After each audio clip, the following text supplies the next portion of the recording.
Hi, everybody.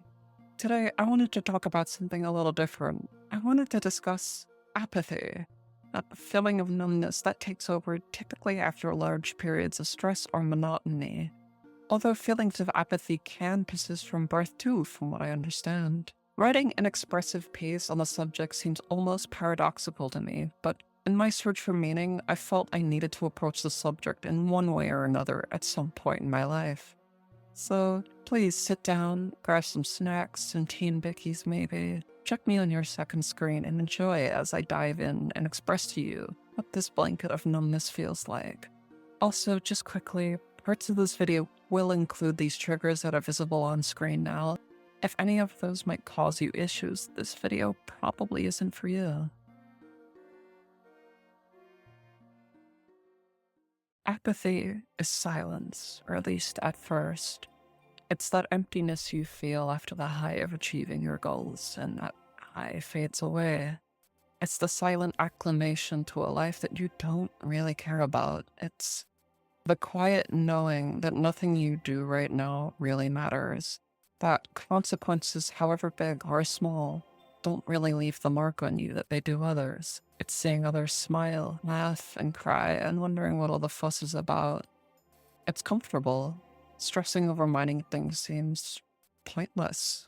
It's not something you dwell on long. In fact, why stress over anything? Why bother achieving anything? Even if you did, it's not like you could feel those achievements for long. The struggles of your journey would not define you, for you wouldn't even know how to define them for yourself. Is it bad to achieve nothing? Does that matter? These thoughts, they float in your head aimlessly, as if your mind is looking for something to latch onto, but it never does. Not that it needs to. It's quiet here. It's routine. But apathy can be more than silence. It can be loud, deafening even. Stuck in a life that's constantly piling stress onto you day by day, week by week, month by month. More and more of the same until all those voices in your head begin to drown themselves out by the static they build in your head. You're detached from the world, from your emotions, but it's not clear. It's noise. It's all noise. A compliment you got from a stranger, the reprimand you got from your boss, the loss of your dear friends, the man that touched you in the subway the night before. None of it matters. It's just noise. It's all the same to you. No way to pause or process, as there's so much background radiation bouncing around in that skull of yours that your mind simply decides enough is enough and you check out. You surrender to the whirlpool of voices and feelings in your head until they bear no impact anymore. That luster you had for life, beaming from your heart, slowly snuffed out until not even embers remain. And you feel so empty, tired, aimless. If only you could get over all this noise and pull it all away, start fresh, new. If only you could feel something. So, despite the poorly written spoken word poem I just exposited to you right then, this emotional bluntness is something I've encountered in many points of my life. It's a coping mechanism, at least in my case. Most of the studies out there on apathy and emotional bluntness in general that we have right now, they were primarily done on soldiers, so a lot of our understanding of these concepts comes from the understanding of PTSD symptoms in veterans. Yet there's so much apathy in this world. I'm sure that these words have resonated with at least one person listening to me ramble on right now, but I don't put a lot of thought into studying something that seems so inert.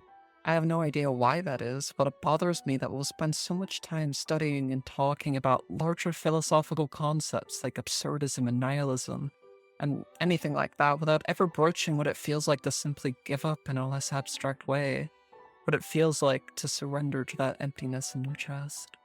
I'm not gonna try to explain it to you definitionally, like what causes that disconnect within our hearts, as I think every person is unique in their reasoning for it. There's definitely some larger social factors that play into all this, like the rapid onset of isolation through the internet and deconstruction of our communities. Corporations and the misuse of technology has had a huge impact on how most of us view relationships, each other, and the world for sure, but I'm not really qualified to talk about that. I think diving in too deeply would probably just be repeating what everyone else is saying. Instead, I want to talk about some personal experiences regarding my relationship with emptiness. I've ended up in this mindless haze time and time again on what it's like trying to find meaning when I can barely feel a thing. So, I'll try to keep this fairly concise without oversharing and trauma dumping too hard, but given the topic of stress leading to apathy, I will have to touch on some things that can be hard for some viewers to hear. With that in mind, let's begin with the empty noise that I described earlier. In my early 20s, to make rent and move forward with life, I had to pick up some part time self managed work as a sex worker. It was, as long as I was keeping up with things, relatively profitable enough to keep myself afloat at the very least. The big issue was, I wasn't doing the work because I wanted to. It's not like I wanted to trade my body as a commodity.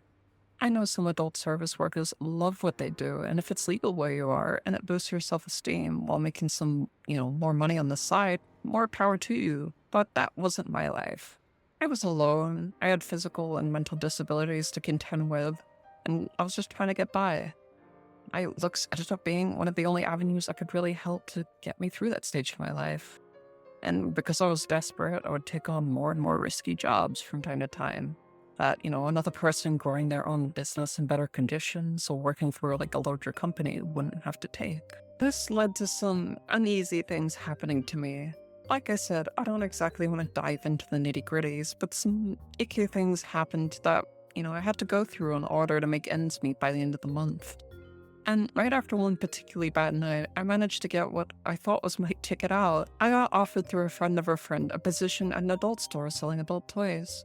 Seemingly perfect for my avenue of expertise while getting me away from the service work, which admittedly was not something I could do forever realistically. It was perfect, but it was also probably the wrong time for something like this. It was a new store, and it attracted a lot of unsavory clients to start with. I still had so much built up trauma and stress that getting through the day felt uncomfortable and almost impossible.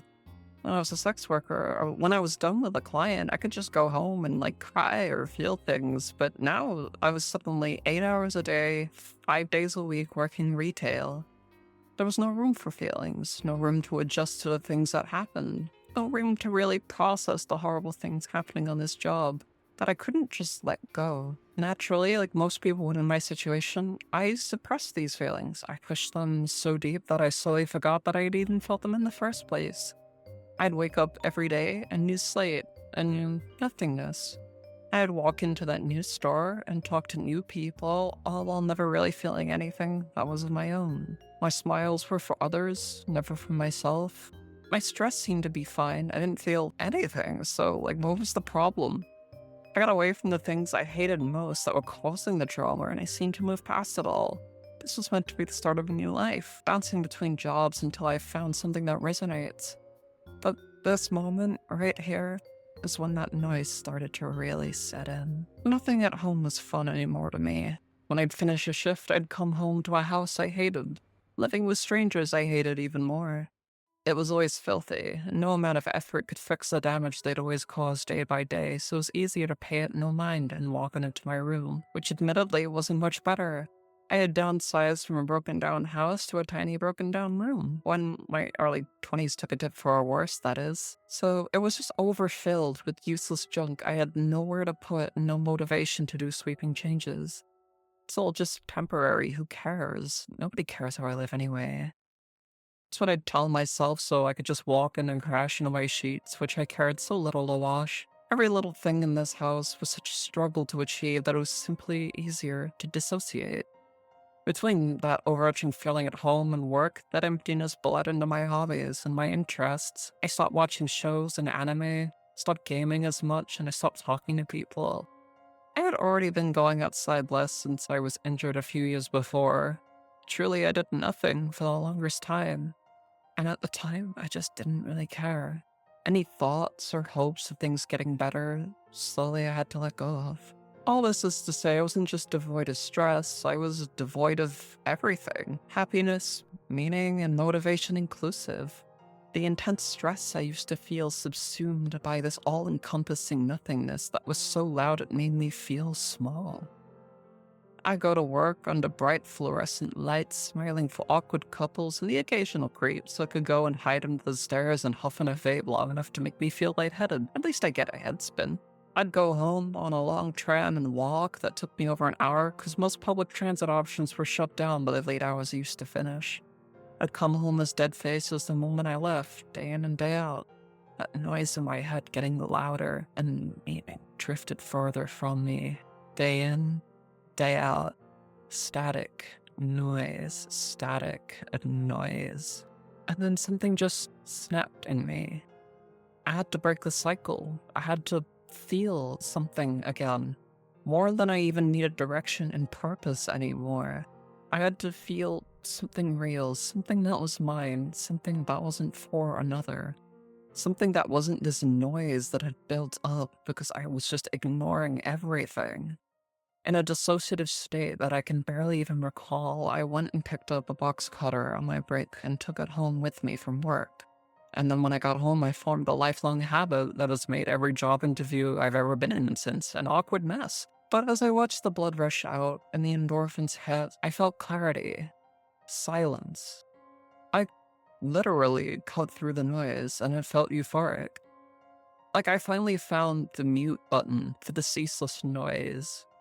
All at once, feelings I'd held back rushed through me, things I'd pushed away for the comfortable blanket of functional numbness just gushed out of me through tears I thought had dried up so long ago.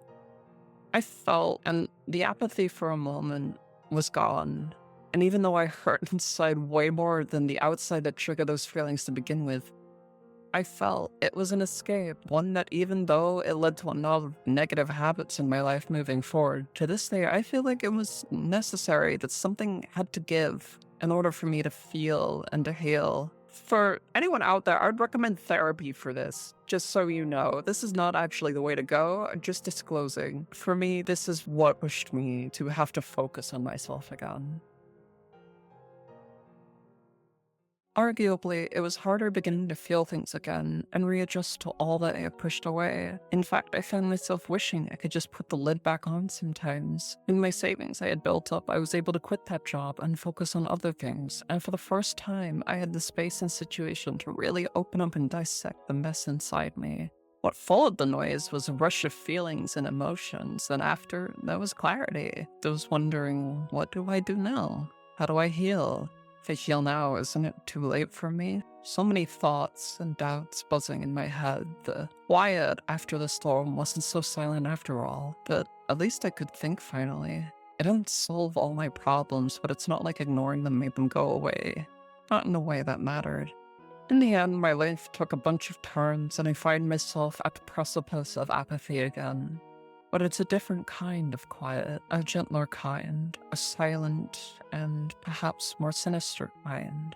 I still engage with things, but largely because I feel like I have some obligation to maintain functions, and I have a lot of free time on my hands. I understand what it's like to be dysfunctional, and despite my lack of convictions in life, I'm still pressing forward with the things I have to do. I plan to study in an official sense. I have my room and self-care in order, and I engage in more hobbies unique to my interests, and I have done so within the past year more than I have within the past decade. I don't really feel accomplished. I don't feel like moving anywhere really does much for me, and I feel like I'm doing things more simply because I have to. Simply put, nowhere is the only unacceptable destination, even if I'm detached.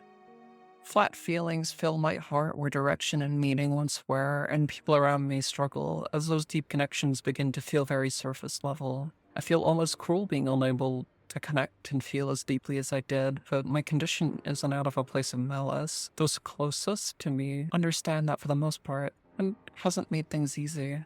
Even this kind of quiet apathy presents its issues. While I'm not repressing anything in particular, I don't really feel much at all still. My fight for meaning has led me to make this video, to give a voice to what I've been through in the hopes that maybe it'll reignite something inside me once more. I need to wrap this up somehow though, so I'll leave you all one question if you're still this deep in and listening to me. How do you find meaning when everything just feels so empty and bland? I don't think I need an answer from anyone in particular, just I want you to think on it. Motivation can be fleeting for so many of us, and I think it's good to have ideals to fall back into when the drive inside us fails. Well, that was probably deeper than most of my other content. Thank you for watching this far in, if you have. I know it was probably heavy and rambly, but I really did have to just like make this video. It was important for me personally. I hope you're all faring well, and I'm sorry that this isn't my usual meme or like video game posting, but don't worry, those are still coming, if you're still looking forward to those. Not everything has to be doom and gloom. I have done enough yapping for one day though, so I'll probably wrap this up here. I just wanted to express my appreciation to everyone watching this and all the people around me that I'm thankful for that got me out of those like kind of like darker times. While I am experiencing some kind of like apathy now, it's like I'm not nearly as bad as I was before. Like this is still like a big improvement for me, and I'm thankful for that. And this YouTube channel has kind of helped with that recovery process. So. Alright, enough mushy gushy. Someone quick, play the outro music, please.